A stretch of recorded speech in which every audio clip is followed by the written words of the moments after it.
Shalom. Selamat hari Minggu. Selamat beribadah bagi warga jemaat Rantepao. Selamat datang Bapak Ibu, saudara-saudari yang baru pertama kali beribadah di Gereja Toraja Jemaat Rantepao. Tuhan memberkati. Penekanan Warta Jemaat Rantepao Minggu 10 September 2023. Pada poin nomor 14, kebaktian lansia Jemaat Rantepao dilaksanakan pada hari Senin 11 September 2023 pukul 9 WITA di rumah Bapak Samuel Kalak Palamba di kelompok pelayanan 5. Pelayan firman Saudari Ted Hart Utoyo Tandiapang, Esteol. Atas perhatian dan kehadiran para lansia Jemaat Rantepao diucapkan terima kasih. Poin 16, ibadah bulanan PWGT Jemaat Rantepao dilaksanakan pada hari Rabu 13 September 2023 pukul 16 WITA di Gedung Gereja Toraja Jemaat Rantepao. Pelayan dan liturgis PWGT kelompok pelayanan 4. Konsumsi kelompok pelayanan 5. Dalam ibadah tersebut akan diisi pembinaan dan pengurus PWGT Klasis dengan materi spiritualisasi Ugahari. Atas perhatian kehadiran seluruh anggota PWGT Jemaat Rantepao diucapkan terima kasih. Poin 17, ibadah bulanan persekutuan kaum Bapak Gereja Toraja Jemaat Rantepao dilaksanakan pada hari Jumat 15 September 2023 pukul 17 WITA sampai selesai di Gedung Gereja Jemaat Rantepao. Tuan rumah kelompok pelayanan 2. Pelayan Pendeta Tabita Manggawa STH. Liturgis Penatua Soni Tangkedatu. Atas perhatian dan kehadiran seluruh anggota Persekutuan kaum Bapak Gereja Toraja Jemaat Rantepao, kami ucapkan terima kasih. Tuhan memberkati. Nomor 18. Pelayanan peneguhan CD kepada saudara Prisutrio, anak dari Bapak Petrus Kalak dan Ibu Damaris, dilaksanakan pada hari Minggu 17 September 2023 dalam kebaktian Jemaat Rantepao pukul 16 WITA di Gedung Gereja Toraja Jemaat Rantepao. Mohon dukungan doa warga Jemaat Rantepao. Poin 19. Pelayanan pemberkatan perkawinan kepada warga Jemaat Rantepao kelompok pelayanan 7 yaitu Saudara Prisutrio ST, anak dari Bapak Petrus Kalak dan Ibu Damaris, dengan Saudari Yuneke Buli SPD MPD, anak dari Bapak Martin Bongi dan Ibu Hermin Sule, akan dilaksanakan pada hari Minggu 24 September 2023 pukul 9 WITA sampai selesai di Gedung Gereja Toraja Jemaat Buntu Klasis Silanan. Resepsi perkawinan akan dilaksanakan pada hari Minggu 24 Agustus 2023 waktu sesudah ibadah jemaat pukul 9 WITA di halaman Gedung Gereja Toraja Jemaat Silanan. Ibadah persiapan perkawinan dilaksanakan pada hari Kamis 21 September 2023 pukul 18 WITA di rumah kediaman Bapak Petrus Kalak di kelompok pelayanan 7. Atas perhatian dan kehadiran Bapak Ibu saudara-saudari diucapkan terima kasih. Mohon dukungan warga Jemaat Rantepao. Poin 20. Rencana ibadah pengucapan syukur tahunan Gereja Toraja Jemaat Rantepao dilaksanakan pada hari Minggu 24 September 2023 pukul 9 WITA sampai selesai di halaman Gedung Gereja Toraja Jemaat Rantepao. Dalam rangkaian ibadah tersebut akan dilaksanakan pelayanan baptisan kudus anak strep dewasa bagi warga Jemaat Rantepao yang ingin membaptiskan anaknya. Disilakan mendaftar di kantor Jemaat Rantepao setiap jam kerja dengan membawa fotokopi akte kelahiran. Atas perhatian warga Jemaat Rantepao diucapkan terima kasih. Tuhan memberkati. Poin 21. Dengan penuh sukacita Majelis Gereja dan warga Jemaat Rantepao mengucapkan selamat datang kepada anggota baru yaitu Kepala Keluarga Kurnia Raya Tandirerung, istri Palestia Sulle, anak Aquina Latisa Evgenia Tandirerung, dan sekarang bertempat tinggal di kelompok pelayanan 1B, Jalan Pahlawan, Lorong Touma. Tuhan memberkati. Poin 22. Pelajaran kelas katekisasi untuk calon si di Jemaat Rantepao dilaksanakan pada hari Sabtu 16 September 2023 pukul 16 WITA sampai selesai di kampus 3 UKI Toraja. Atas perhatian dan kehadiran peserta kelas katekisasi diucapkan terima kasih. Poin 23. Informasi penerimaan dana pembangunan gedung gereja, gedung pelayanan Jemaat Rantepao pada Minggu ke-1 tanggal 3 September 2023 sampai dengan tanggal 9 September 2023 sebesar Rp19.545.000. Yaitu bisa dilihat dalam warta perinciannya. Poin 24. 1. Analisa kebutuhan material beton tahap 2. Ini silakan dilihat dalam warta jemaat. Terima kasih kepada Bapak Ibu yang telah memberikan persembahan berupa bahan material untuk pembangunan gedung pelayanan Jemaat Rantepao tahap 2. Silakan Bapak, Ibu melihat dalam warta jemaat.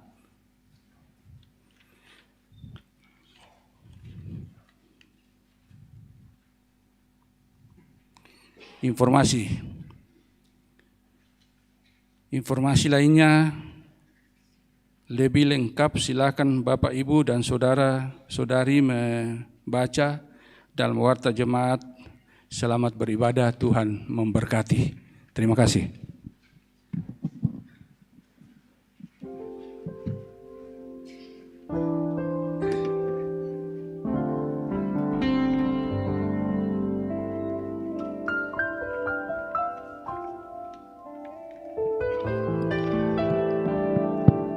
Selamat malam Bapak Ibu, saudara sekalian, dan selamat malam bagi Bapak Ibu, saudara-saudari yang berada di rumah masing-masing mengikuti ibadah live streaming pada malam hari ini. Jemaat yang dikasihi Tuhan, mari senantiasa mengandalkan Tuhan dalam menjalani kehidupan yang masih dianugerahkan sebagaimana orang percaya yang terus berpengharapan.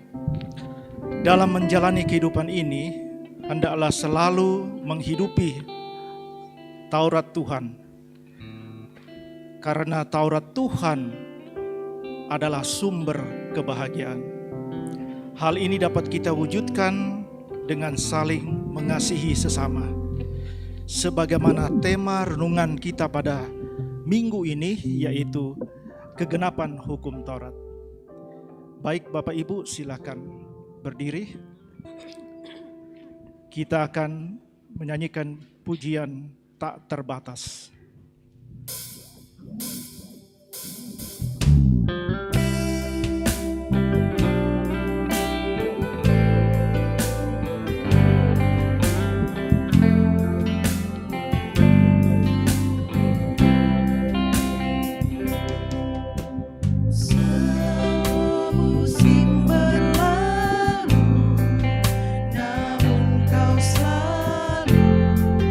Lihat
lebih luas dari samudra. Lebih luas dari samudra, kebaikan-Mu Bapa takkan habis di hidupku. Lebih tinggi dari cakrawala, tak terbatas kasih-Mu. Sungguh ku bersyukur.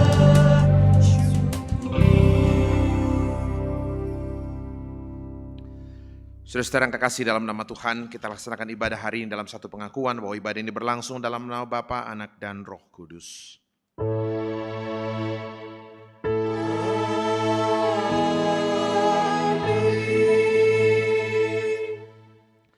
Salam kepadamu dari segala orang kudus, kasih karunia dan damai sejahtera dari Allah Bapa, Yesus Kristus, dan Roh Kudus menyertai-mu. Dan menyertai-Mu juga. Silakan.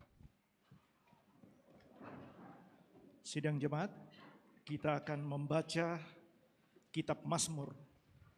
Kita membaca secara berbalasan Mazmur 119. Mazmur 119 mulai ayat 33 sampai 40. Mazmur 119 mulai ayat 33 sampai 40.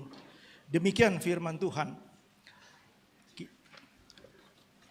Perlihatkanlah kepadaku, ya Tuhan, petunjuk ketetapan-ketetapan-Mu. Buatlah aku mengerti, maka aku akan memegang Taurat-Mu. Biarlah aku hidup menurut petunjuk perintah-perintah-Mu. Condongkanlah hatiku kepada peringatan-peringatan-Mu.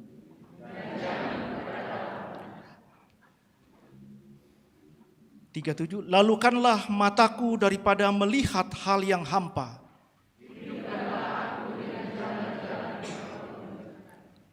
Teguhkanlah pada hamba-Mu ini janji-Mu.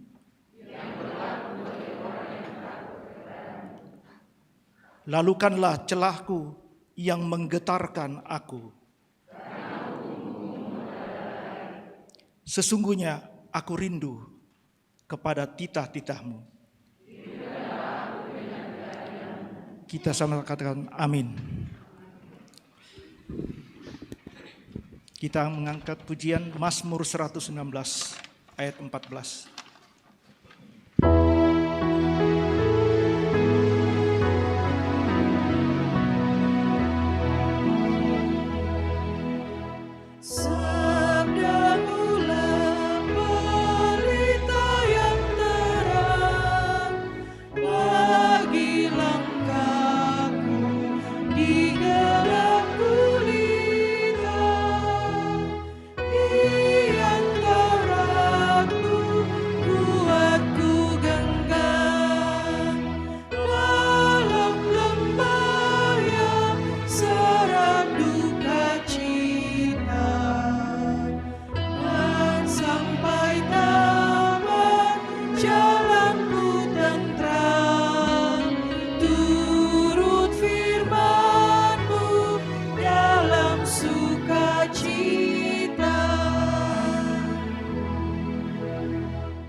Jemaat Tuhan, kita bangkit berdiri.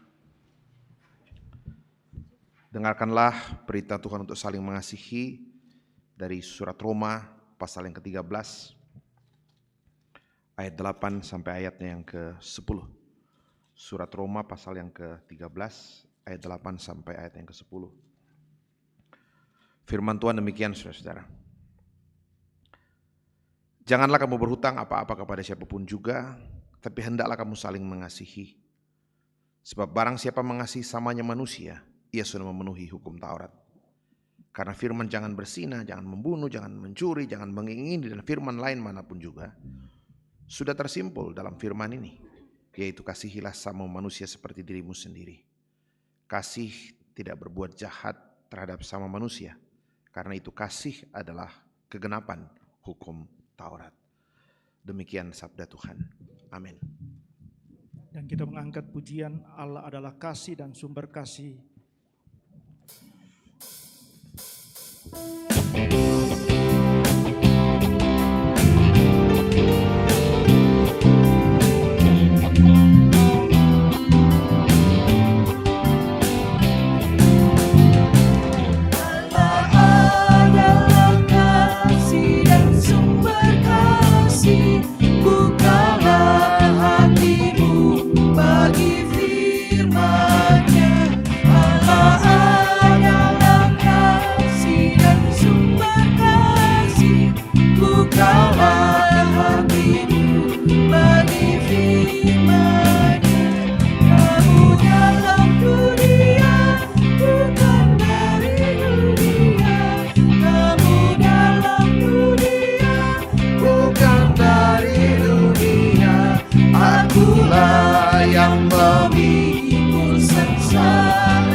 Saudara-saudara yang kekasih dalam Tuhan, kita sudah bersama-sama mendengarkan berita Tuhan untuk saling mengasihi.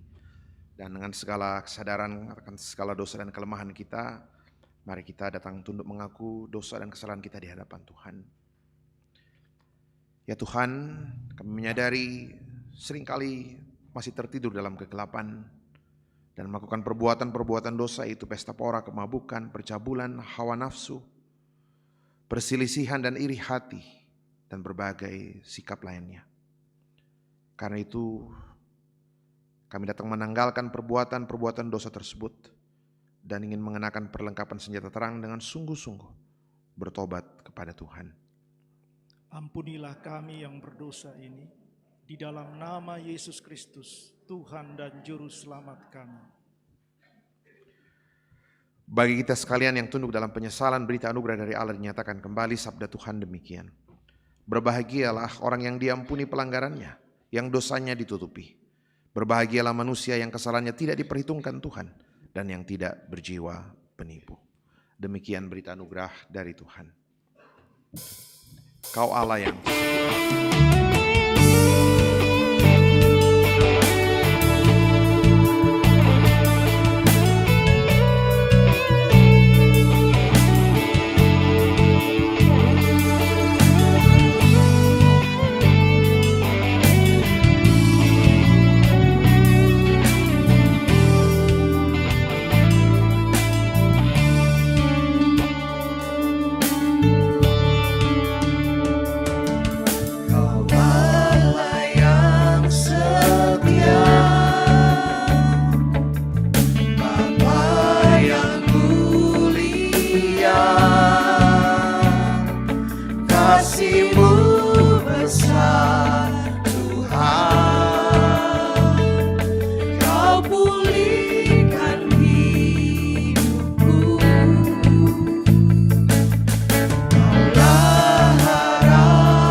Terima kasih Tuhan.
apa akan ku balas?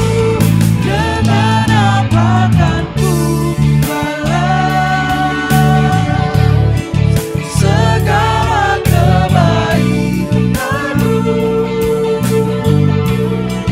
Segenap hatiku menyembah Yesus, ku bersyukur padamu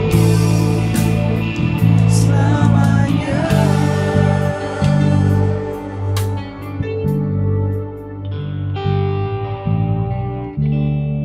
Sidang jemaat, kita boleh merasakan kebahagiaan kebaikan Tuhan sepanjang hari yang kita telah lalui, bahkan sepanjang minggu yang lalu. Dan inilah kita boleh mengucapkan syukur lewat persembahan yang akan kita berikan. Sebagai landasan dari persembahan yang akan kita berikan, diambil dari Mazmur 119 ayat 108. Marilah kita memberi diri dan harta sebagai persembahan kepada Tuhan, dan berkata seperti pemazmur, bahwa kiranya persembahan sukarela yang berupa puji-pujian berkenan kepadamu, ya Tuhan, dan ajarkanlah hukum-hukum-Mu kepadaku. Sambil pun berjalan, kita menyanyikan pelengkap Kidung Jemaat 149 ayat pertama sampai ketiga, ucap syukur pada Tuhan.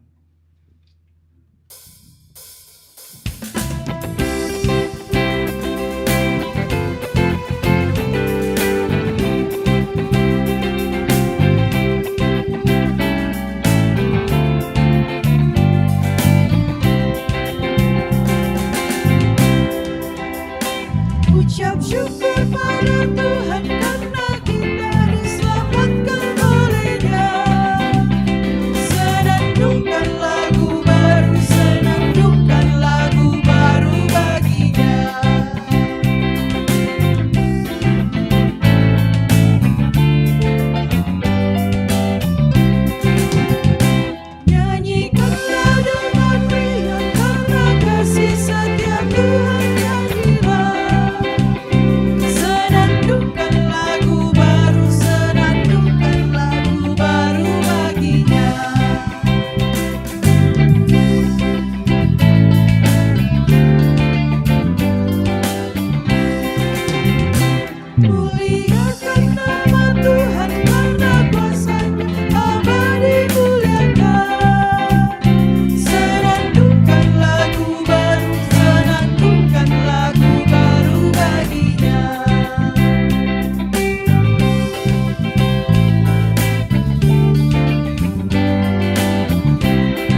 Mari kita berdoa. Kami mengucap syukur berterima kasih kepadamu ya Allah Bapa dalam surga, di mana Tuhan sudah memperkenankan kami untuk boleh membawa sebagian kecil dari berkat-Mu yang Engkau limpahkan dalam kehidupan kami masing-masing.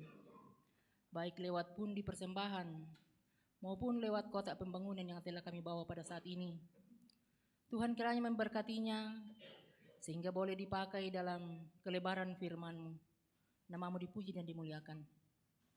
Yang masih ada pada masing-masing kami, Tuhan kiranya memberikan kami hikmat untuk mengelolanya dengan penuh tanggung jawab.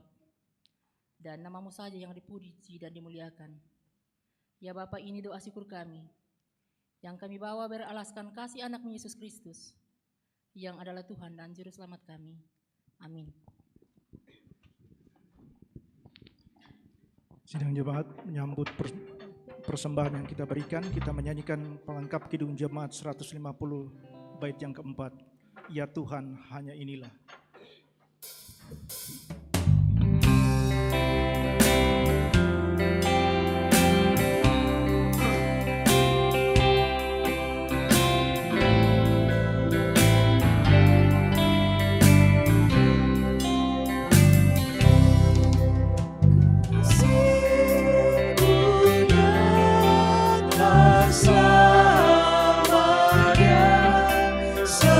Sepanjang hidup di dunia, dikala suka dan senang, hanyalah Engkau jaminannya.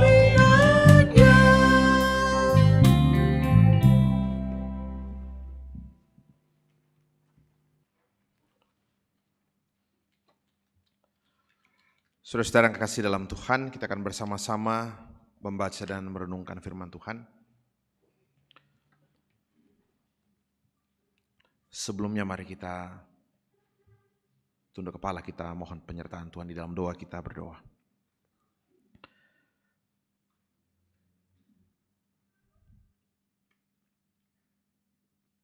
Mampukan kami melihat kasih-Mu Bapa dalam setiap perkataan dan kehendak-Mu. Mampukan kami melihat kebaikan Tuhan, uluran tangan kasih Tuhan melalui setiap titah-titah-Mu, agar kami sungguh belajar semakin mengasihi Tuhan, belajar semakin mengenal-Mu, untuk kemudian hidup semakin berkenan kepada Tuhan. Tolong hamba-Mu untuk menyampaikan apa yang Tuhan mau. Ambil alih pemberitaan firman dari tempat ini kata demi kata, dan Tuhan berkenan berbicara menyapa kami semua, jauh melampaui segala kelemahan, keterbatasan, bahkan ketidaklayakan yang ada pada diri hamba-Mu. Dengan pertolongan Tuhan sendiri kami boleh mengerti dan memahami apa yang Tuhan kehendaki, apa yang Tuhan maksudkan bagi kami. Tenangkan suara sekeliling kami, dan biarkan hati kami sepenuhnya terarah pada pemberitaan sabda Tuhan. Berbicaralah Bapa, berbicaralah. Nyatakan isi hati kehendak Tuhan buat kami sekalian. Dalam nama anak Yesus Kristus kami berdoa, terpuji nama Tuhan. Amin. Pembacaan yang pertama dari Keluaran 12 ayat 1 sampai 14. Keluaran 12 ayat 1 sampai 14. Tentang perayaan Paskah. Berfirmanlah Tuhan kepada Musa dan Harun di tanah Mesir, bulan inilah akan menjadi permulaan segala bulan bagimu. Itu akan menjadi bulan pertama bagimu tiap-tiap tahun. Katakanlah kepada segenap jemaat Israel, pada tanggal 10 bulan ini diambillah oleh masing-masing seekor anak domba menurut kaum keluarga, seekor anak domba untuk tiap-tiap rumah tangga.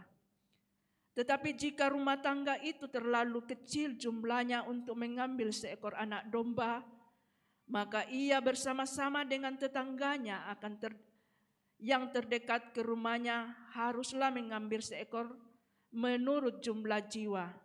Tentang anak domba itu, kamu buatlah perkiraan menurut keperluan tiap-tiap orang. Anak dombamu itu harus jantan, tidak bercela, berumur 1 tahun. Kamu boleh ambil domba atau kambing. Kamu harus mengurungnya sampai hari yang ke-14 bulan ini. Lalu seluruh jemaah Israel yang berkumpul harus menyembelihnya pada waktu senja. Kemudian dari darahnya haruslah diambil sedikit dan dibubuhkannya pada kedua tiang pintu dan pada ambang atas pada rumah-rumah di mana orang memakannya. Dagingnya harus dimakan mereka pada malam itu juga. Yang dipanggang mereka harus makan dengan roti yang tidak beragi beserta sayur pahit. Janganlah kamu memakannya mentah atau direbus dalam air, hanya dipanggang di api, lengkap dengan kepalanya dan betisnya dan isi perutnya. Janganlah kamu tinggalkan apa-apa dari daging itu sampai pagi. Apa yang tinggal sampai pagi kamu bakarlah habis dengan api. Dan beginilah kamu memakannya, pinggangmu berikat, kasut pada kakimu dan tongkat di tanganmu. Buru-burulah kamu memakannya, itulah Paskah bagi Tuhan. Sebab pada malam itu aku akan menjalani tanah Mesir, dan semua anak sulung dari anak manusia sampai anak binatang akan kubunuh, dan kepada semua Allah di Mesir akan kujatuhkan hukuman. Akulah Tuhan. Dan darah itu menjadi tanda bagimu pada rumah-rumah di mana kamu tinggal. Apabila aku melihat darah itu, maka aku akan lewat daripada kamu. Jadi tidak akan ada tulah kemusnahan di tengah-tengah kamu. Apabila aku menghukum tanah Mesir, hari ini akan menjadi hari peringatan bagimu. Kamu harus merayakannya sebagai hari raya bagi Tuhan turun-temurun. Kamu harus merayakannya sebagai ketetapan untuk selamanya. Amin. Bahagian firman Tuhan yang kedua dari kitab Roma pasal 13, Roma pasal 13 ayat 8 sampai ayatnya yang ke-14. Roma 13 ayat 8 sampai ayat 14. Firman Tuhan, kasih adalah kegenapan hukum Taurat. Janganlah kamu berhutang apa-apa kepada siapapun juga, tetapi hendaklah kamu saling mengasihi. Sebab barang siapa mengasihi sesamanya manusia, ia sudah memenuhi hukum Taurat. Karena firman, jangan berzina, jangan membunuh, jangan mencuri, jangan mengingini, dan firman lain manapun juga sudah tersimpul dalam firman ini, yaitu kasihilah sesamamu manusia seperti dirimu sendiri. Kasih tidak berbuat jahat terhadap sesama manusia. Karena itu kasih adalah kegenapan hukum Taurat. Hal ini harus kamu lakukan karena kamu mengetahui keadaan waktu sekarang, yaitu bahwa saatnya telah tiba bagi kamu untuk bangun dari tidur. Sebab sekarang keselamatan sudah lebih dekat bagi kita daripada waktu kita menjadi percaya. Hari sudah jauh malam, telah hampir siang. Sebab itu, marilah kita menanggalkan perbuatan-perbuatan kegelapan dan mengenakan perlengkapan senjata terang. Marilah kita hidup dengan sopan seperti pada siang hari. Jangan dalam pesta pora dan kemabukan. Jangan dalam percabulan dan hawa nafsu. Jangan dalam perselisihan dan iri hati. Tetapi kenakanlah Tuhan Yesus Kristus sebagai perlengkapan senjata terang, dan janganlah merawat tubuhmu untuk memuaskan keinginannya. Firman Tuhan, amin. Haleluya.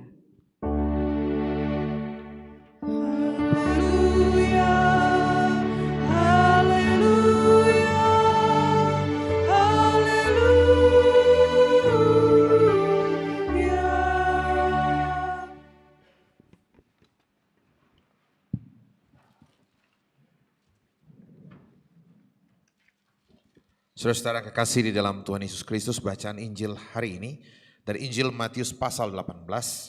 Injil Matius 18 ayat 15 sampai ayat yang ke-20. Injil Matius 18, 15 sampai 20. Saya bacakan firman Tuhan saudara-saudara. Apabila saudaramu berbuat dosa, tegurlah dia di bawah 4 mata. Jika ia mendengarkan nasihatmu, engkau telah mendapatnya kembali. Jika ia tidak mendengarkan engkau, bawalah seorang atau 2 orang lagi, supaya atas keterangan 2 atau 3 orang saksi perkara itu tidak disangsikan. Jika ia tidak mau mendengarkan mereka, sampaikanlah soalnya kepada jemaat. Dan jika ia tidak mau mendengarkan jemaat, pandanglah dia sebagai seorang yang tidak mengenal Allah atau seorang pemungut cukai.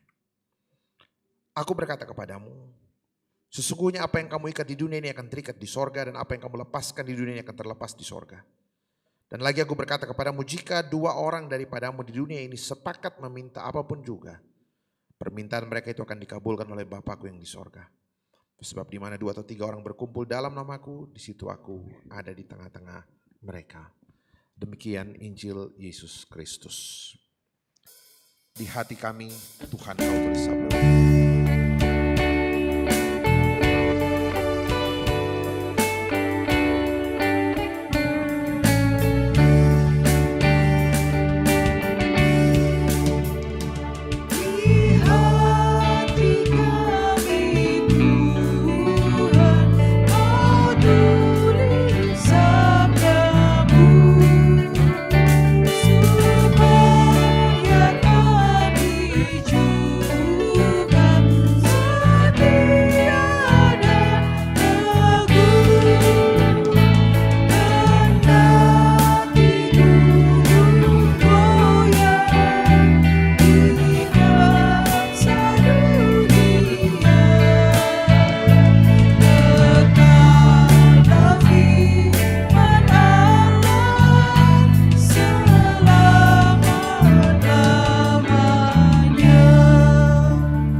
Saudara-saudara yang kasih dalam Tuhan, itu 3 firman Tuhan yang boleh kita dengarkan, 3 bacaan Alkitab yang tadi kita boleh dengarkan sama-sama.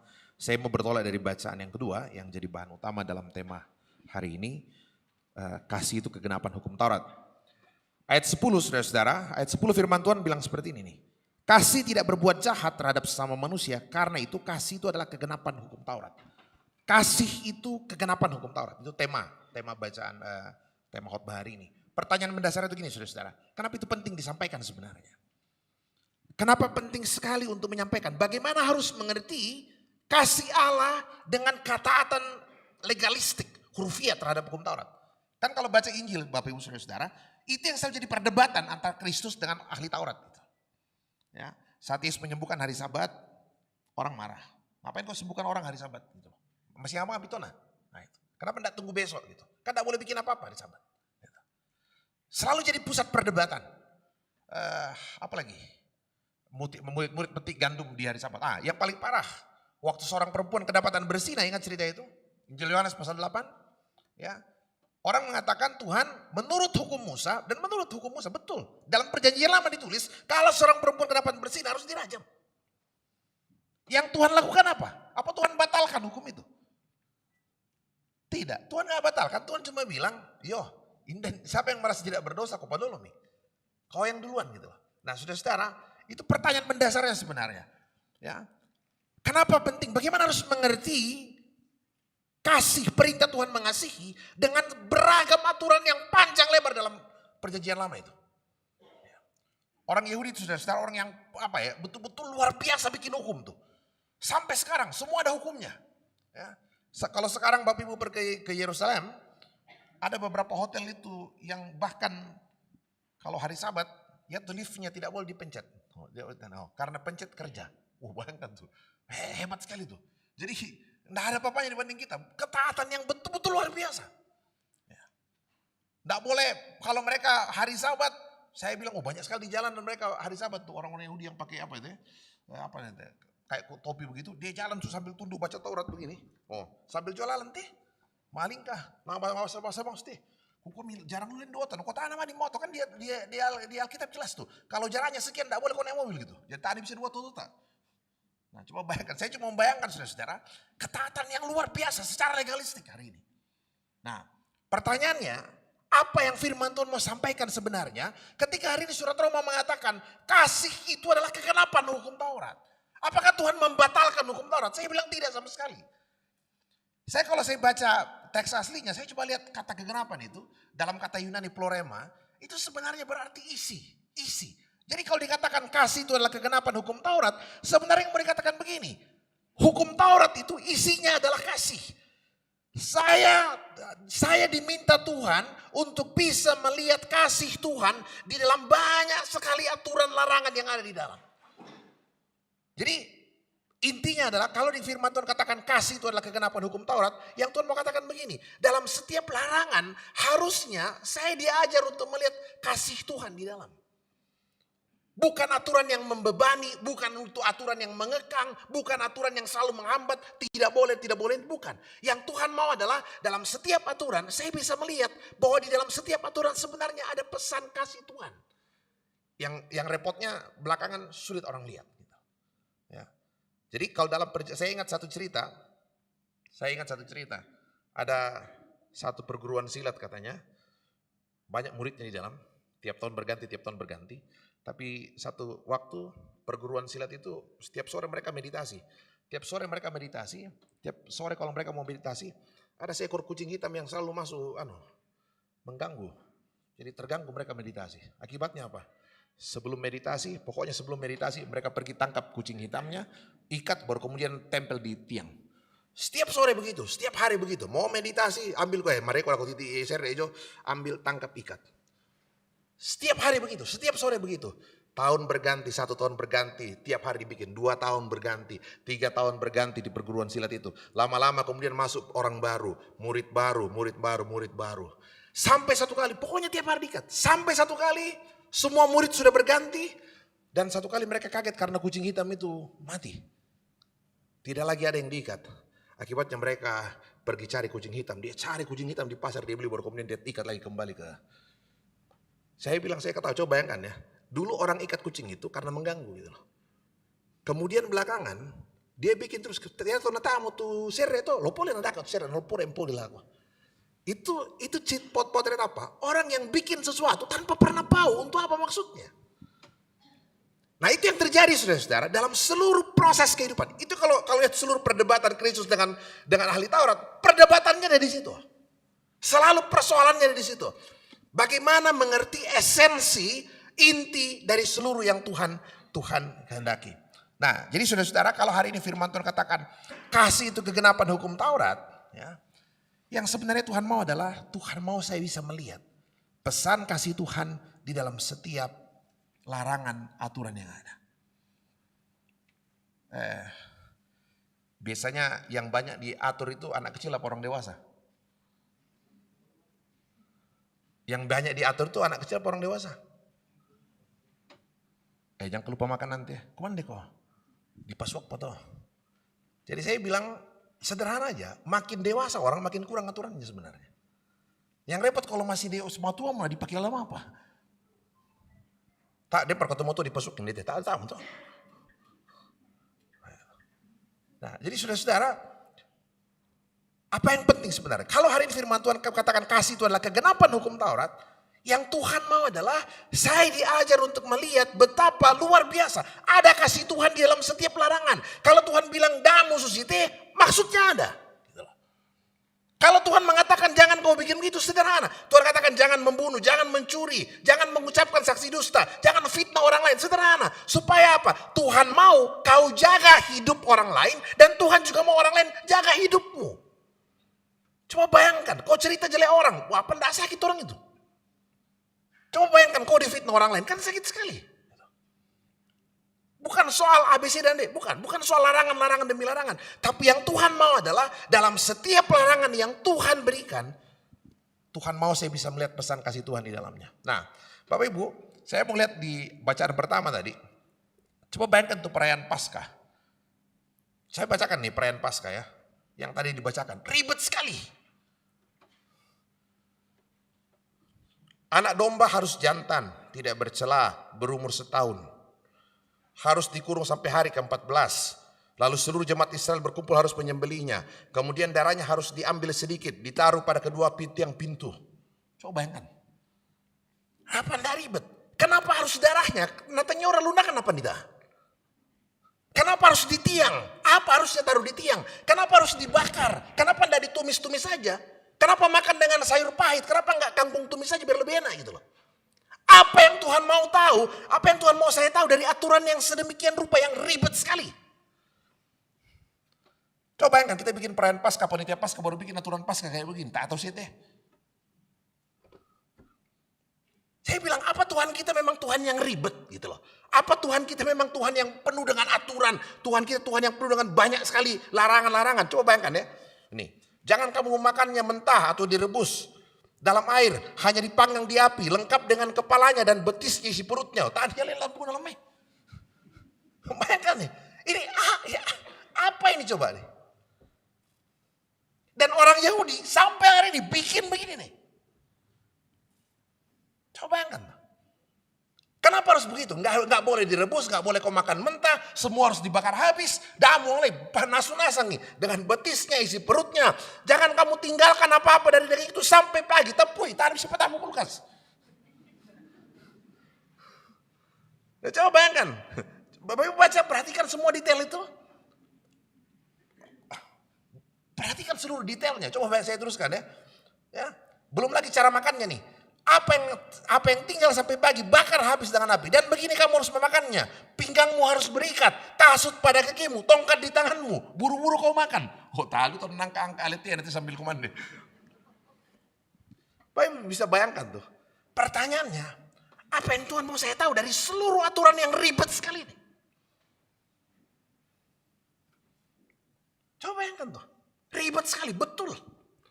Saya kalau bahas semua ini, saya buka satu tafsir kuku bidongan lo lipat bante. Semua pesannya. Tapi ujung-ujungnya saya lihat semua bicara tentang kasih Tuhan yang luar biasa. Dan Tuhan mau saya paham, Tuhan mau saya bisa menangkap pesan cinta Tuhan dalam seluruh aturan yang tampak ribet sekali itu. Yang mungkin orang gak paham lagi hari ini. Orang tanya, Pak Pendeta, kenapa darah? Saya bilang sederhana. Kenapa darah? Kenapa harus darahnya yang dioles? Sederhana. Darah itu adalah simbol kehidupan. Ini kan perayaan Paskah ini dilakukan waktu Tulah ke-10 mau datang kan di Mesir. Tuhan katakan oleskan darahnya di tiang pintu rumahmu supaya anakmu luput dari kematian.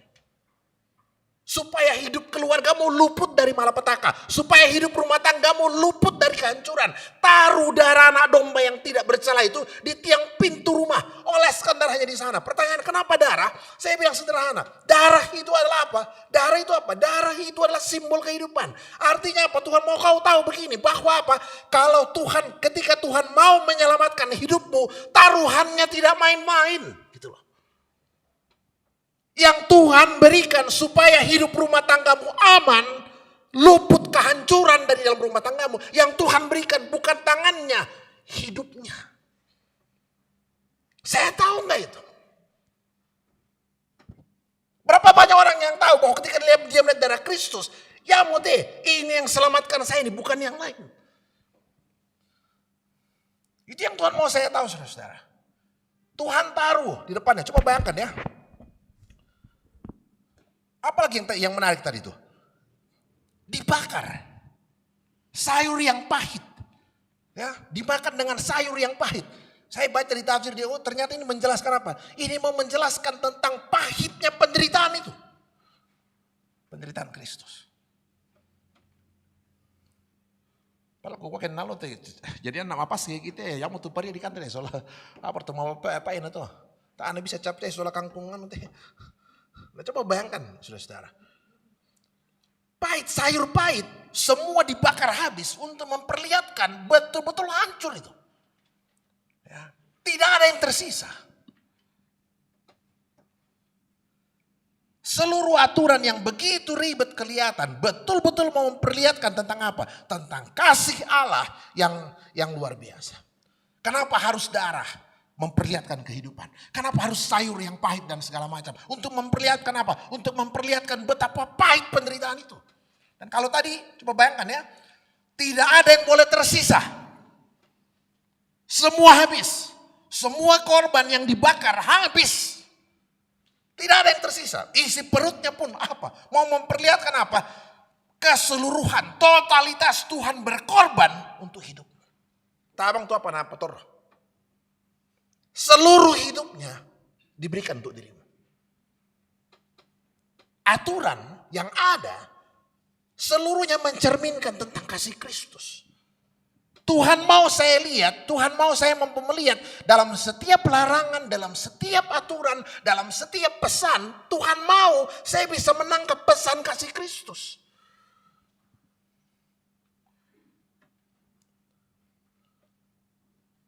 Tanya saya mau pandita ku pakai mata enggak? Kontaro kusengke. Tanya indar ku kusengku. Cuma kan saya bilang, saya cuma sampaikan pesan kasih Tuhan aja. Kau mau dengar apa enggak itu urusanmu. Urusanku kasih tahu. Urusan kau mau dengar urusanmu. Gitu. Tapi tugas saya kasih tahu. Tuhan sayang, Tuhan kasih anak istrimu tuh. Dakaran pak kita beasiswa, dakaran itu ada Pak Pendeta dakaran itu Pak nakang ku beasiswa. Kuku ya, ini mau surat mai. Besok lu saya cek kuku ya, pada perlu kada beasiswa ada susah. Noko Pak Pendeta mau lebih dakaran beasiswa apa nama lewang mata enggak? Kuku nih amun tih. Lebih dakaran ku beasiswa karena tak sih yang pakai pilih apa malah mata enggak? Coba bayangkan. Nah, saudara, buat saya sederhana ya. Jadi Tuhan mau saya bisa melihat kebaikan Tuhan, kasih Tuhan dalam seluruh perintah itu. Jadi kalau ada anak-anak muda yang selalu dinasihatin ibunya, jangan pulang malam. Oh, pesan kasih kata. Matirak sulele. Cepat kau selesai studimu nak. Apalagi pesan orang tua kan anak. Memang ribet kadang-kadang. Mama ini atur-atur dulu. Bukan. Pesan cinta Tuhan. Yang muka pomo tadi kau bertolong pakai lalangku. Tapi pesan. Dalam setiap pesan itu ada kasih Tuhan. Dan Tuhan mau, saya katakan, Tuhan mau saya bisa melihat kasih itu. Saya satu kali khotbah, saya pernah pimpin PA.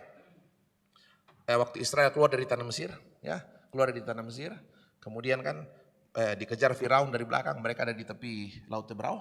Sampai di tepi Laut Tebrau, laut di depan, Firaun di belakang semakin dekat. Israel teriak-teriak, Tuhan, mati tongan mikite. Hingga lalu orang laku tahu nanti, nah Firaun di belakang. Mereka teriak-teriak ketakutan luar biasa. Dan kemudian Tuhan perintahkan Musa angkat tongkat dan kemudian laut terbelah mereka lewat. Ada peserta PA tanya begini, Pak Pendeta, nangke di kuari pomoton pak kataku-taku jadian ini. Maunya tuh Pak Pendeta, mampir lah pejomin atau lalu buka dulu ngamir toh. Nah itu. Ngapain nunggu pakai depan gitu loh. Lah mati itu ngomong, mataku tuh larang potongan gitu loh. Saya bilang sederhana. Tuhan izinkan supaya apa? Kau tahu, kau bisa melihat kasih Tuhan dalam persoalan itu. Supaya mu tandai, kalau hari ini hidupmu lempeng, jalannya lurus, kau harus paham. Ada samudera yang Tuhan belah di sana. Tuhan mengasihi kita, itu satu hal. Tapi hal yang lain, Tuhan mau kau tahu. Ya toh. Tuhan mengasihimu, itu fakta gak usah dibantah. Tapi hal yang lain, Tuhan mau kau tahu betapa Tuhan mengasihi. Bukan yang lain. Saya pribadi suka diskusi dengan teman-teman. Saya bilang gini, sebenarnya keinginan Tuhan terbesar buat kita itu apa?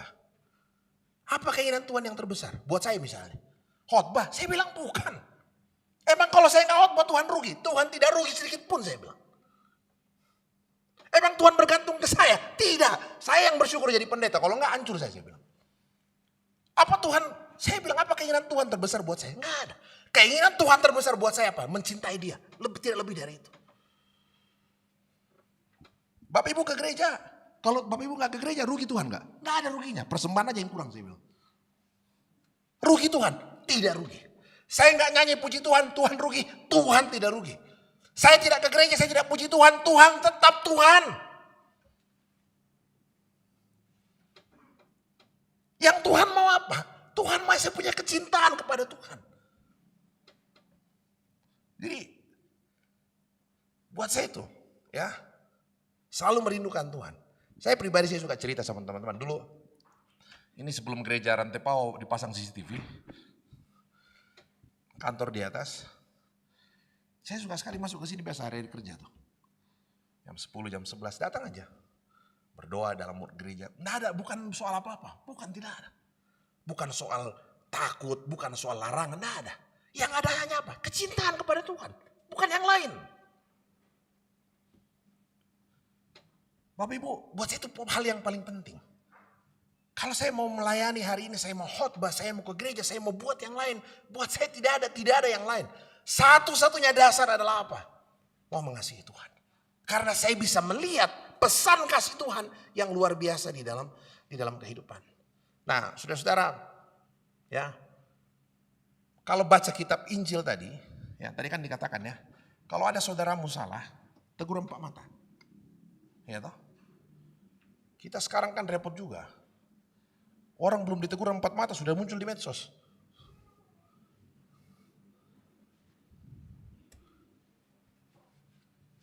Coba. Nasihat Tuhan itu jelas loh. Kalau ada saudaramu salah, tegur 4 mata. Kalau dia tidak dengar, panggil 1 orang lagi. Nah, 1 atau 2 orang sebagai saksi. Kalau dia tidak masih dengar, nah baru kau kasih tahu ke jemaat. Gitu loh.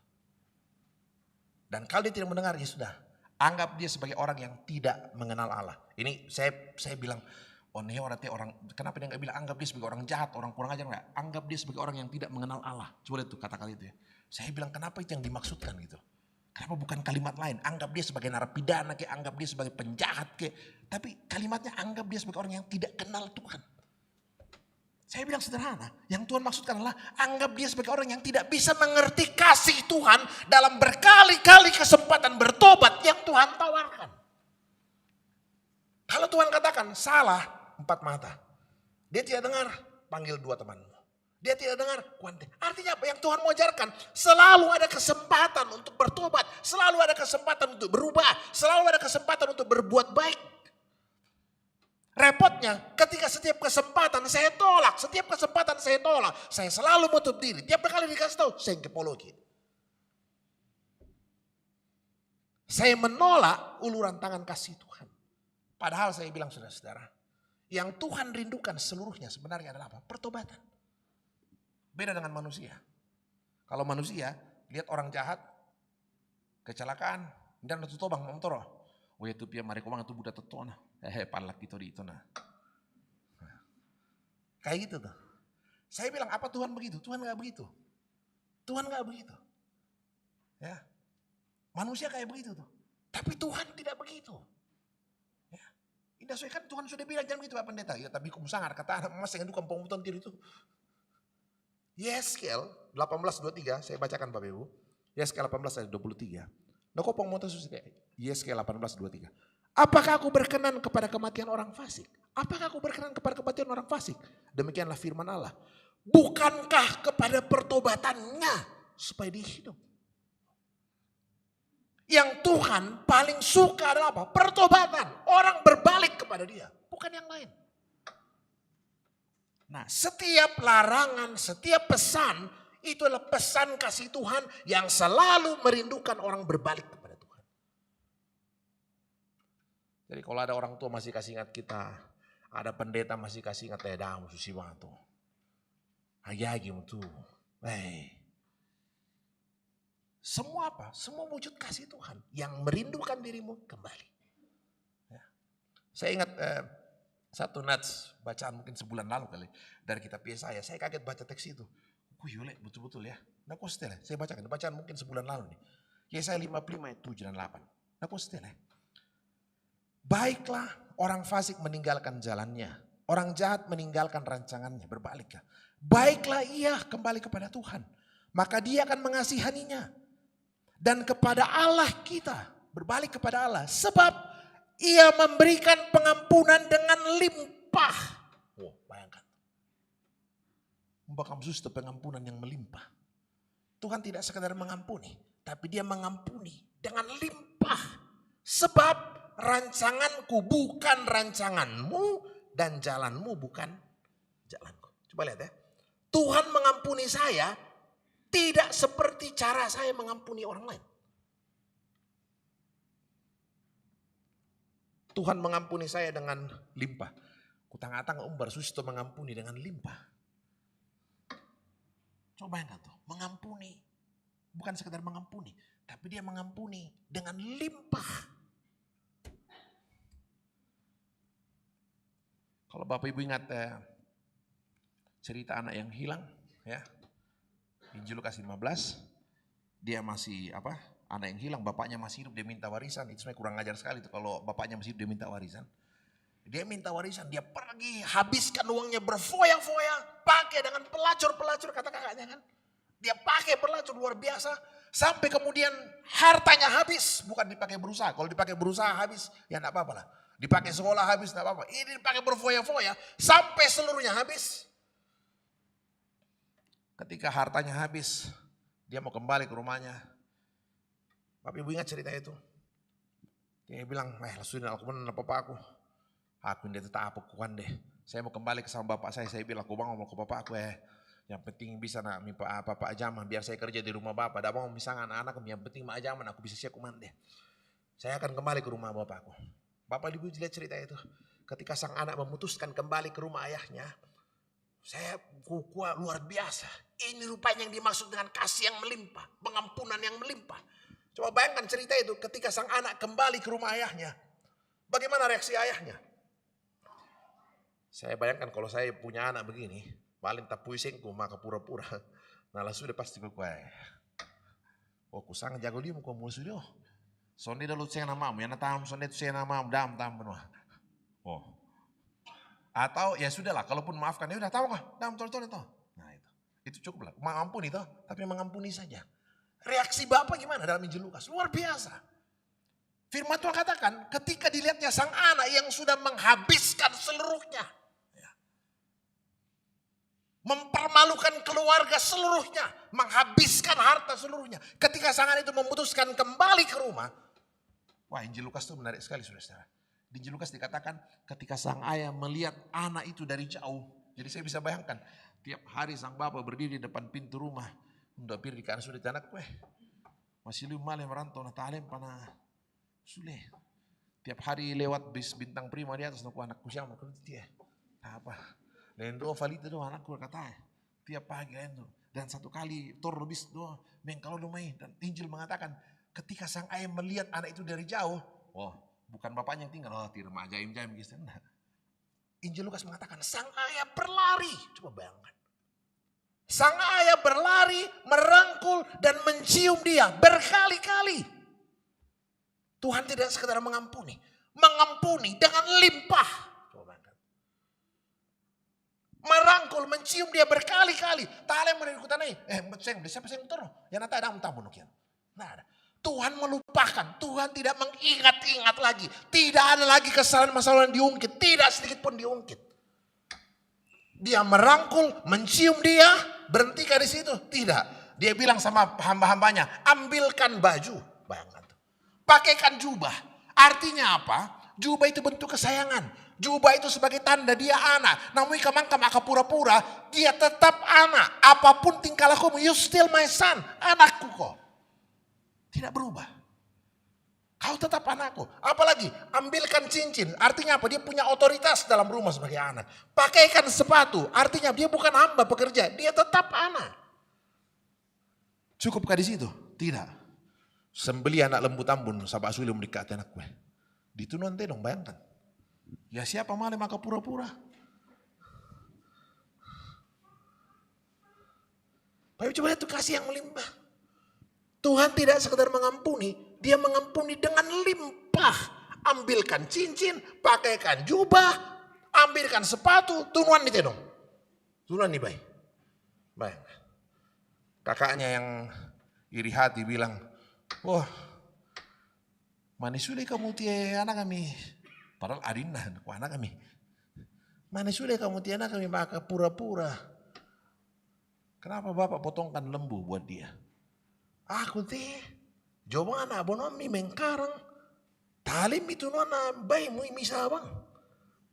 Apa kata bapaknya? Oh, musuhnya maka ada susu toh. Semua kepunyaanku adalah kepunyaan. Memutang tunu kalian dariku. Nah, coba kan. Anak yang bermental pekerja. Gitu. Anak yang tidak sadar dirinya anak. Apa namanya itu ala kami. Tapi dia berpikir dia bisa dapat kalau kerja. Padahal kau anak tidak harus kerja untuk makan. Gitu. Nah, saudara-saudara, kasih kegenapan hukum Taurat. Artinya apa? Tuhan mau saya melihat kasih. Jadi saya katakan begini, kalau orang menolak uluran perintah Tuhan, selalu menutup telinga, buat saya sederhana. Orang yang enggan dinasehati, enggan dipakilala, selalu menolak, buat saya sederhana. Dia sedang menolak lawatan kasih Tuhan dalam hidupnya. Buat saya, makanya orang bilang, Bapak ini tertarik, kamu sampai kilala itu. Nah, kasih Tuhan kan tidak pernah berhenti. Tugas kita mengingatkan terus. Soal dia mau mendengar urusan dan bukan urusan saya untuk berhenti. Kasih tahu gitu. Urusan saya menasehati, menyampaikan kasih Tuhan apakah borok kupong Yesus. Dah tulis tuh. Kau mendengar, tanya urusanmu. Ya. Saya cuma mau katakan, ya. Saya ketika baca perikop ini, saya ingat saya pernah satu kali ke Israel, mungkin kedua kalinya waktu itu, ketiga kalinya. Ke kota Kapernaum, kalau masuk ke satu gerbang dalam itu, the town of Jesus, bisa disebut sebagai kampungnya Tuhan Yesus. Karena banyak sekali mujizat yang Yesus lakukan di Kapernaum. Tapi saya ingat waktu itu, saya nanya gini, ketiga kalinya baru saya ngeh, beberapa kali ke sana. Ketiga kali baru saya tanya, saya bilang sama guide-nya, kenapa kota ini kok nggak dibangun lagi ya, Kapernaum ini? Karena kota yang lain masih ada. Kana, Nazaret, Bethlehem, Yerusalem, semua masih ada. Kapernaum enggak. Saya kenapa Kapernaum ini, kenapa nggak dibangun lagi? Ketiga kalinya baru saya sadar. Langsung guide-nya orang Yahudi, dia bilang, loh Pak Alfred jangan lupa. Apa? Matius 11. Saya bilang, apa Matius 11? Oh iya, saya ingat, kota yang tidak dibangun kembali. Ada 3 kota yang tidak dibangun kembali. Dia bilang, ada 3 kota Pak Pendeta, di Israel ini yang tidak dibangun kembali. Yaitu apa? Khorazim, Bethsaida, dan Kapernaum. Saya bilang, kenapa? Pak Pendeta nggak ingat? Saya nggak ingat, saya baru ingat. 3 kota. 3 kota yang dikutuk Tuhan. Karena menolak uluran tangan kasih Tuhan. Saya bacakan ya. Matius 11. Yesus mengecam beberapa kota. Saya bacakan ya.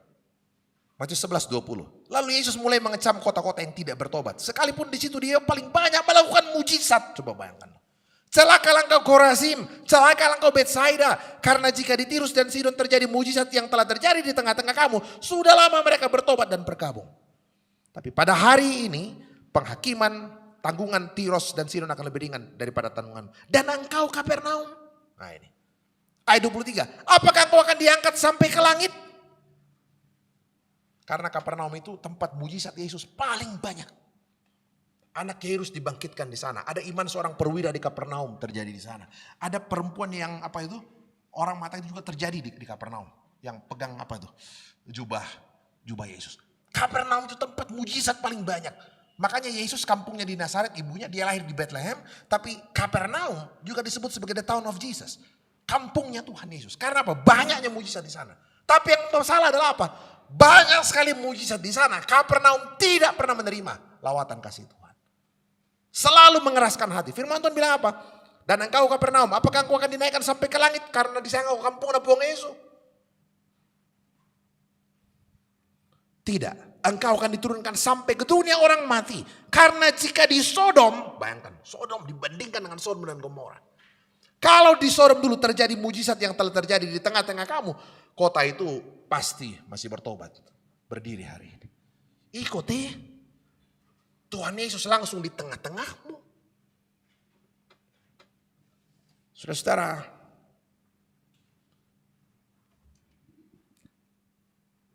setiap aturan itu adalah pesan kasih dari Tuhan. Jadi yang paling penting adalah bagaimana selalu memberi diri kita. Untuk kemudian mau mendengar dan mengikuti apa yang Tuhan inginkan. Satu yang terakhir, saudara, ini mungkin biar enggak salah paham kita. Ada yang tanya gini, lalu Pak Pendeta, yang sebenarnya menyelamatkan saya itu apa? Aturan yang detail ini atau apa? Saya yang bukan aturan yang menyelamatkan, kasih yang menyelamatkan. Ya, bukan aturannya ya, jangan salah sangka. Aturan itu kayak cermin, nih. Aturan itu kayak cermin. Kalau saya jelek, ya jelek kelihatan dalam. Kalau saya bagus, ya bagus kelihatan dalam. Hukum Taurat tidak bisa membuatmu lebih baik. Yang bisa membuatmu lebih baik adalah Kristus. Ya, bukan aturan yang menyelamatkan. Bukan aturan yang saya bisa paham ya. Bukan aturan yang menyelamatkan. Kasih Tuhan yang menyelamatkan saya. Kasih Tuhan yang menolong saya bisa setia melakukan aturan itu. Ya. Buat itu penting sekali. Jadi dalam setiap aturan, saya ditanya gini, seorang bapak kemarin ya di Jakarta.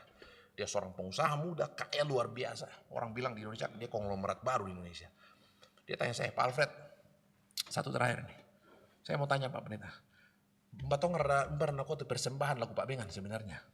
Saya punya karyawan sekian puluh ribu, saya bayar pajak sekian. Tapi saya mau tanya, saya mau kasih persembahan nih Pak Pendeta. Sepira Tong ngerti persembahan Tong laku Pak Bengan.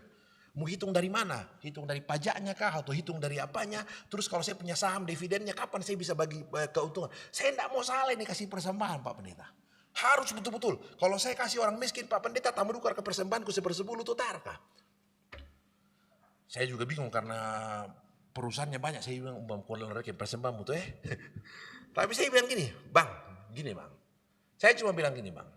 Yang saya tahu ya. Tuhan gak pernah membatalkan soal abang mau pakai persembahan, silakan aja, gak masalah. Alkitab, Yesus perjanjian baru gak pernah membatalkan. Tapi saya katakan, setahu saya, Alkitab di perjanjian baru itu mengajarkan satu norma yang baru.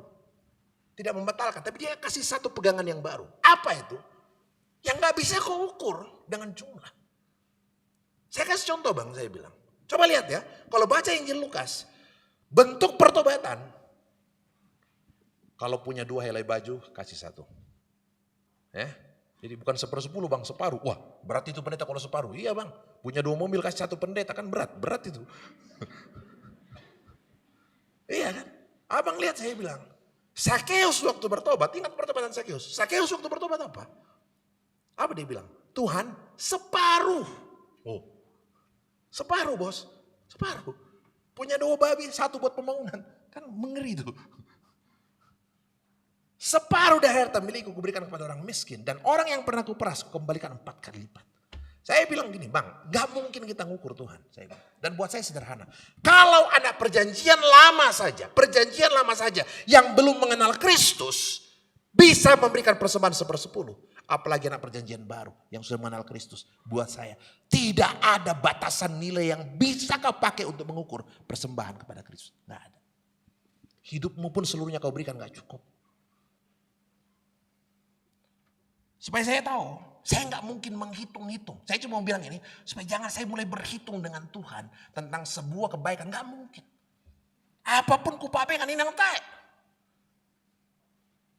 Jadi saya bilang jangan hitung, ya. Saya bilang sama mau anak di rumah anak kayak ingat jangan hitung-hitung dengan Tuhan, jangan berhitung. Kau mau lawan Tuhan, saya bilang.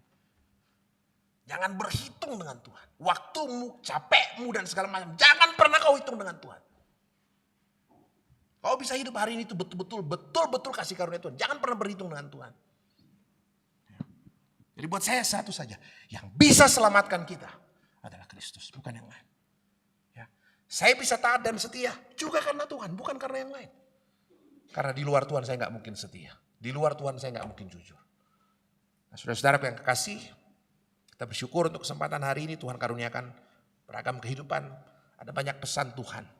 Pesan itu intinya satu. Tuhan mengasihi kita. Dan Tuhan mau saya respon seluruh perkataan Tuhan itu dalam ketaatan, kecintaan yang sungguh kepada Tuhan. Tuhan menolong, memberkati saudara-saudara sekalian. Kita masuk dalam saat teduh.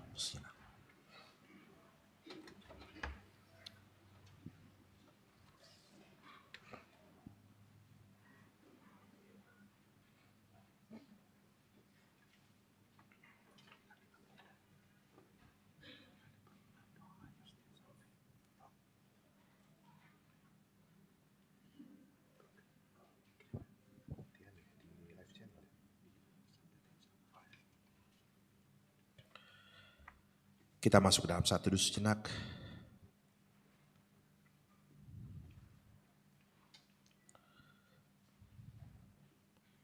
Mampukan kami melihat kasih-Mu Bapa di tengah-tengah kehidupan kami. Dalam setiap titah dan perintah-Mu. Mampukan kami melihat cinta Tuhan yang besar. Agar kami tidak melihat seluruh aturan ini sebagai beban yang mengekang kami. Tapi sungguh kami boleh melihat kecintaan Tuhan yang luar biasa. Sayangi seluruh anak-anak-Mu Tuhan. Dan biarkan kami terus hidup dalam kasih dan kebaikan-Mu dari waktu ke waktu.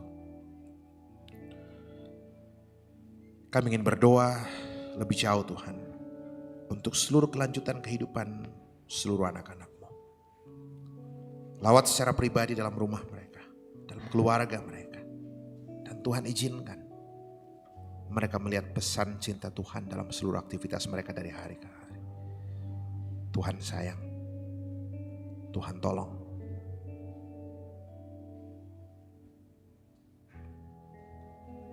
Setiap usaha jerih lelah pekerjaan mereka Engkau berkati.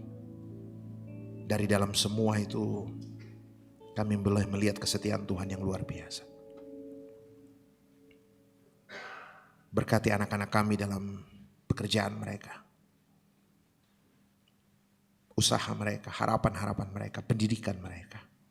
Tuhan berkenan mencukupkan segala apa yang diperlukan. Dari dalam semua itu kami boleh melihat kasih-Mu lebih jauh lagi. Kami berdoa Bapa untuk semua pelayanan di tengah-tengah jemaat-Mu. Bapak dan Ibu Pendeta, Majelis Gereja, kegiatan-kegiatan ke depan ini kami serahkan ke dalam tangan pengasihan Tuhan. Teristimewa untuk beberapa kegiatan, rencana pengucapan syukur, pembangunan gedung pelayanan yang sedang dikerjakan, Tuhan menolong dan memberkati. Perkenankan seluruhnya berjalan dengan baik dan Tuhan berkenan mencukupkan segala apa yang menjadi kebutuhan. Kami berdoa Bapa untuk semua kegiatan-kegiatan pelayanan ke depan ini Tuhan terus menolong. Peneguhan siri kepada Saudara Fris Satrio minggu mendatang, pelayanan pemberkatan pernikahan untuk kekasih kami di Jemaat Buntu, Saudara Fritz Sutrio dan Yuni Kebuli pada tanggal 24 September mendatang. Dan juga kegiatan-kegiatan pelayanan lainnya. Tangan Tuhan yang terus memelihara, menolong jemaat-Mu untuk melaksanakan dengan sebaik-baiknya. Kami berdoa Tuhan untuk beberapa kekasih kami yang berada dalam kelemahan tubuh. Dan kami mohon tangan Tuhan hadir melawat mereka. Kami berdoa untuk Ibu Penatua Juniati Bandaso, Bapak Deoni Alulinggi, Ibu Marta Lobo, Bapak Jimmy Tirayoh, Bapak Hosias Sampai Karaeng, Bapak Eliezer, Bapak Ibu Esron Subung, Ibu Janing Amping, Bapak Anwar Sanusi, Ibu Yakolina Palamba, Bapak Yohardi Tangketiku, Saudara Firdaus, Ibu Deka Tonapa, Ibu Diaken Ireni Palisungan, Ibu Selvi Mangiwa, dan beberapa dari kekasih-kekasih kami yang lain Tuhan, Saudara Domingus anak dari Ibu Margareta Panggalo, dan juga salah seorang saudara kami dari Sabah, Sandakan, Malaysia, Ibu Justin Sampe dalam proses menjalani kemoterapi. Tuhan, kami berdoa untuk saudara-saudara kami, keluarga kami yang harus mendapat perawatan ini, baik di rumah maupun di rumah sakit. Kami mohon dalam kasih-Mu, Engkau berkenan melawat, menganugerahkan pemulihan kesembuhan bagi mereka. Untuk orang-orang tua kami dalam usia yang lanjut, tangan Tuhan terus memelihara.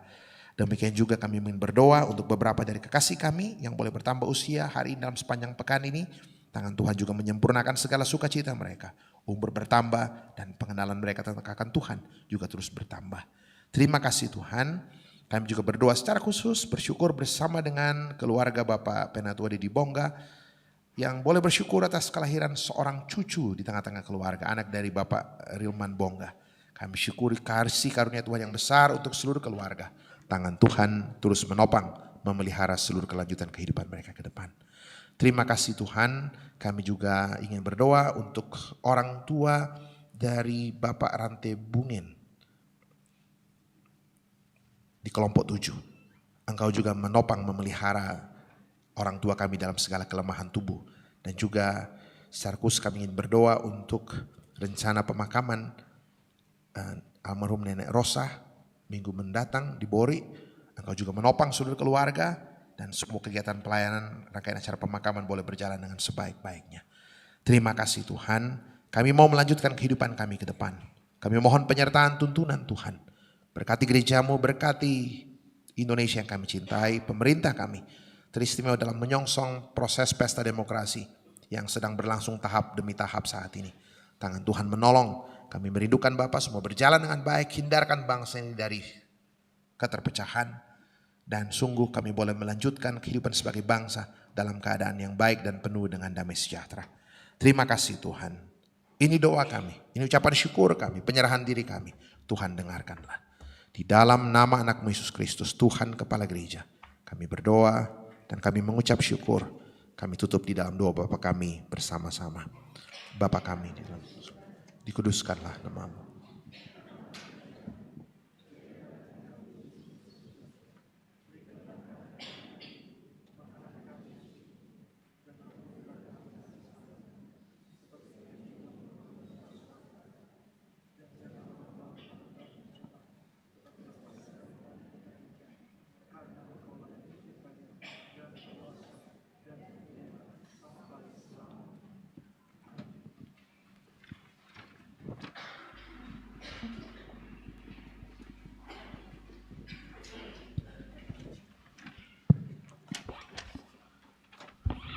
Jemaat Tuhan, saya jemput berdiri.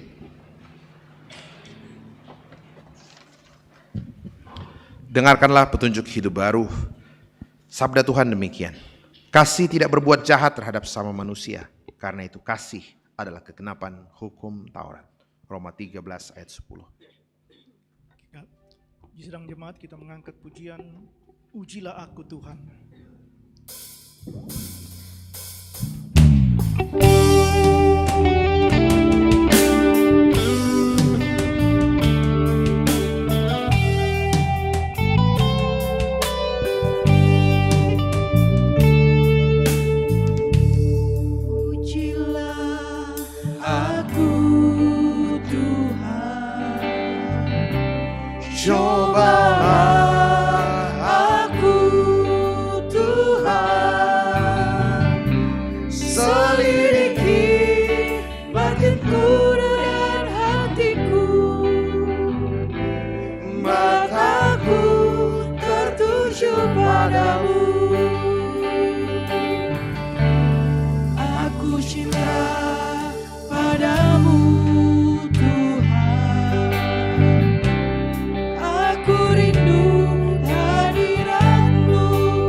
Aku muliakan dan kuagungkan,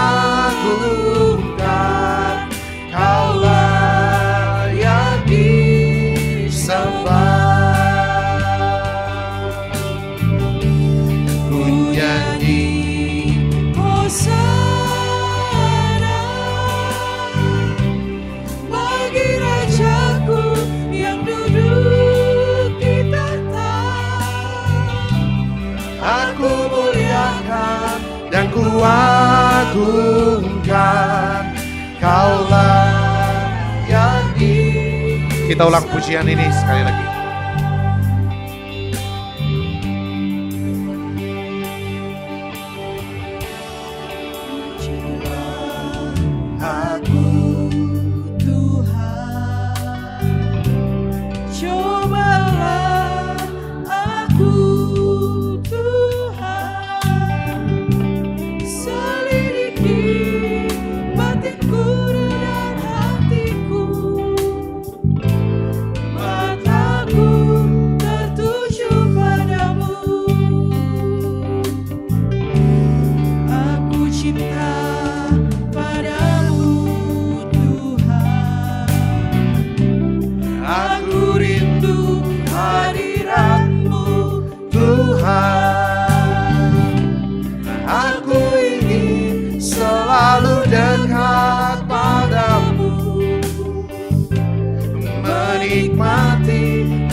bagi Rajaku yang duduk di tahta. Aku muliakan dan kuagungkan, Kaulah Dia Ku nyanyi Hosana bagi Rajaku yang duduk di tahta. Ku nyanyi Hosana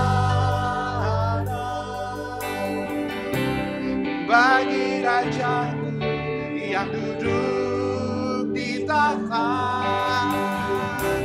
Aku muliakan dan kuagungkan, Kaulah yang disembah.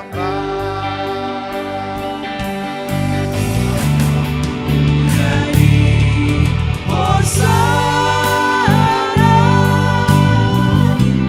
bagi Rajaku yang duduk di tahta. Aku muliakan dan kuagungkan, Kaulah yang Aku muliakan dan kuagungkan. Aku muliakan dan kuagungkan, Kaulah yang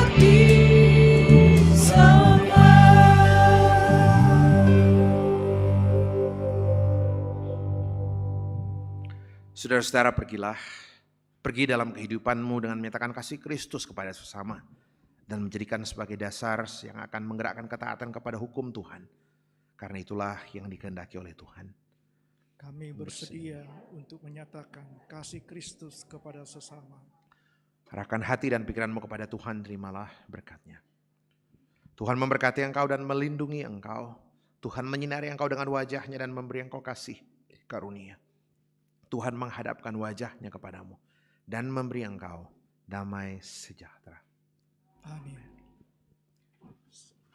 Sidang jemaat yang dikasihi Tuhan, melalui majelis dan segenap majelis Jemaat Rantepau dan Jemaat Rantepau mengucapkan terima kasih kepada hambanya, yaitu Bapak Pendeta Dr. Alfred Anggui, yang boleh mengantar bersama dengan kita, melayani kita dalam pemberitaan firman pada malam ini. Kiranya apa yang difirmankan melalui hambanya menjadi pedoman dan menjadi juga ketaatan bagi kita di dalam hidup terus mengenal Kristus. Terima kasih. Kiranya Bapak Pendeta Alfred Anggui bersama dengan keluarga senantiasa disertai dan dilindungi oleh Tuhan dalam pelayanannya. Terima kasih. Kita mengangkat pujian, mengakhiri ibadah kita pada malam hari ini dengan pelengkap Kidung Jemaat 14, yaitu Kunyanyi Kasih Setia Tuhan.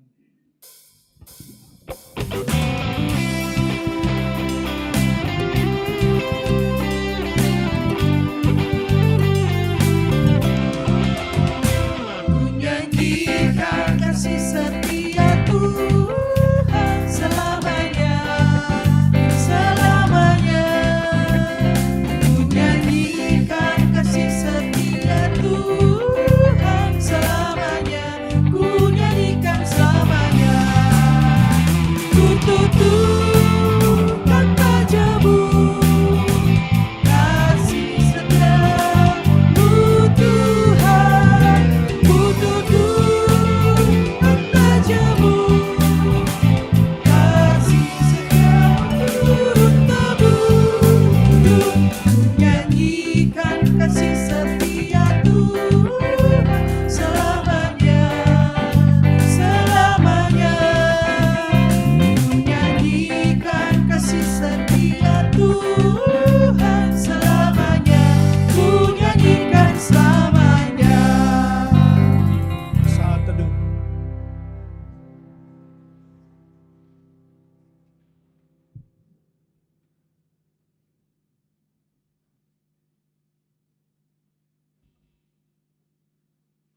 Terima kasih sidang jemaat telah mengikuti ibadah dengan hikmat dan tenang. Selamat malam.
Amin.